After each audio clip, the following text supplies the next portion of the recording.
কলকাছিয়া স্থিত আজমল সুপাৰ 40 পৰিদৰ্শন বৰপেটাৰ প্ৰাক্তন সাংসদ সিৰাজউদ্দিন আজমলৰ অতি কম সময়ত আজমল সুপাৰ 40 কাম প্ৰায় সমাপ্তি হোৱাত আনন্দ প্ৰকাশ কৰিছে সিৰাজউদ্দিন আজমলে। কলকাছিয়াত সিৰাজউদ্দিন আজমল বদৰুদ্দিন আজমলৰ দীৰ্ঘদিনীয়া প্ৰচেষ্টাত কলকাছিয়াত নিৰ্মাণ হৈছে আজমল সুপাৰ 40।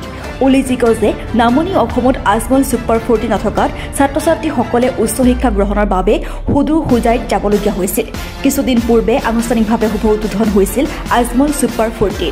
তাৰে আজি কাম কাজৰ পৰিদৰ্শন কৰে বদৰুদ্দিন আজমলৰ ভাতৃ সিৰাজউদ্দিন আজমলে। ইতিমধ্যে প্ৰায় কাম কাজ সমাপ্তি হৈছে আৰু অহা 11 তাৰিখৰ পৰা পাঠদান আৰম্ভ হ'ব আজমল সুপাৰ 40। লগতে অতি কম সময়ৰ ভিতৰত কাম কাজ প্ৰায় সমাপ্তি হোৱাত আনন্দ প্ৰকাশ কৰিছে সিৰাজউদ্দিন আজমলে। ইতিমধ্যে ছাত্ৰ ছাত্ৰীৰ নামভৰ্তিও প্ৰায় সম্পূৰ্ণ হোৱাৰ পথত।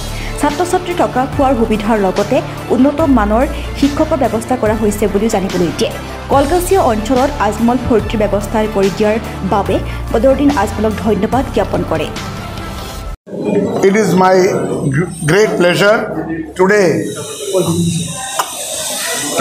I have come to Kolkasia here at Ajmal Super 40 campus to encourage the teachers, to encourage the students, and to spread the message of education and love and respect to all the people of Assam.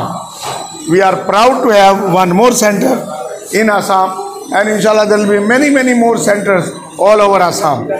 Everyone is requested to kindly pray for us for the success of Ajmal's education endeavors. See, as long as Subhida, it will take some time to get all the facilities together. But eventually, all facilities will be international standard up to better than Assam standard, inshallah. Inshallah. It will take some time. Thank you. আসলতে আমাৰ ইয়াতে Ajmal super 40 আৰম্ভ কৰাৰ পিছত আমাৰ যাৱতীয় কাম কাজ সেইখিনি পৰ্যবেক্ষণ কৰিলে আৰু আমাৰ কাম কাজ সমাপ্ত হৈ উঠিছে আৰু অহা 11 মে তাৰিখৰ পৰা আমাৰ ইয়াতে ক্লাছ আৰম্ভ হ'ব। ইয়াতে বয়েজ কেম্পাছ আৰু আপোনাৰ ক্লাছৰ কাৰণে ব্যৱস্থা কৰা হৈছে আৰু সেইফালে গাৰ্লছ কেম্পাছ লোৱা হৈছে। গতিকে সেইখিনি আজি পৰ্যবেক্ষণ তেখেতে কৰিছে, ট্ৰাষ্টি হয়। আজি তেখেতে ইয়াতে আহি পৰ্যবেক্ষণ কৰাৰ পিছত আনন্দিত হৈছে। আমি কম সময়ৰ ভিতৰত এইখিনি ৰেডি কৰিব পাৰিছোঁ আৰু ইতিমধ্যে আশা কৰা ধৰণেই আমাৰ যি কেপাচিটি আছিল যিখিনি আমাৰ ইনশাল্লাহ ফিল আপ হোৱাৰ পথত। বেলেগ জেগাতো আমাৰ কিছু ঘৰৰ ব্যৱস্থাৰ কাৰণে আমি আগবাঢ়িছোঁ।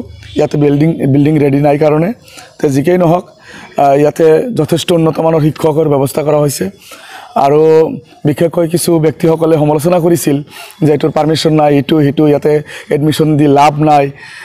গতিকে আমাৰ পাৰ্মিশ্যনৰ কাম সমাপ্ত হৈছে, যিটো লিষ্ট পাৰ্মিশ্যন আৰু অন্য যিটো পাৰ্মিশ্যনৰ যিটো দৰকাৰ সেইটো আমাৰ হৈ গৈছে অলৰেডি। গতিকে ইয়াতে ক্লাছ আৰম্ভ হ'ব। ছাত্ৰ ছাত্ৰীসকলৰ সুবিধাৰ্থেও যথেষ্টখিনি ইয়াতে ব্যৱস্থা আছে। BPL কেটেগৰীৰ হ'লে এটা সুবিধা আছে, SC STৰ কাৰণে এটা সুবিধা আছে, তাৰ উপৰিও একেবাৰে দুখীয়া হ'লেও এটা ইয়াতে মানে ব্যৱস্থা আছে। গতিকে সেই হিচাপে আমি ভাল পাইছোঁ আৰু ধন্যবাদ জ্ঞাপন কৰিছোঁ যে কলকাছিয়া অঞ্চলত আজি আজমল সুপাৰ 40 তেখেতসকলে দিছে। আমি আজমল ফাউণ্ডেশ্যন আজমল ট্ৰাষ্টিৰ ওচৰত আমি কলকাছিয়া ৰাইজে কৃতজ্ঞতা জ্ঞাপন 340 টাৰ্গেট কৰিছিলোঁ, 340 মোটামুটি ফিল আপ হোৱাৰ পথত অলপ বাকী আছে। এইটো আমাৰ হায়াৰ ছেকেণ্ডেৰী ৰিজাল্ট হোৱাৰ পিছত চেলেঞ্জাৰ্ছৰ কাৰণে এইটো ৰখা হৈছে। সেইখিনি সিট আমি এতিয়ালৈকে ৰাখিছোঁ ব্যৱস্থা। তেখেতসকলে আজমল ফাউণ্ডেশ্যনৰ বা আমাৰ সুপাৰ 40 ব্যক্তিসকলে এইটো ৰাখিছে। বাকী এইখিনি হয়তো হায়াৰ ছেকেণ্ডেৰীৰ ৰিজাল্ট হ'লে এইটো দিব লাগিব। অখিল গগৈ এজন মতিভ্ৰম হোৱা ব্যক্তি। তেওঁ কেতিয়া কি কয় তাত ঠিক নাই। কেইদিন আগত কৈ দিলে যে গৌৰৱ গগৈ অপদাৰ্থ, সিদিনা কৈ দিলে যোৱা MP ইলেকশ্যনৰ আগত যে এইবাৰ BJPক দিয়ক।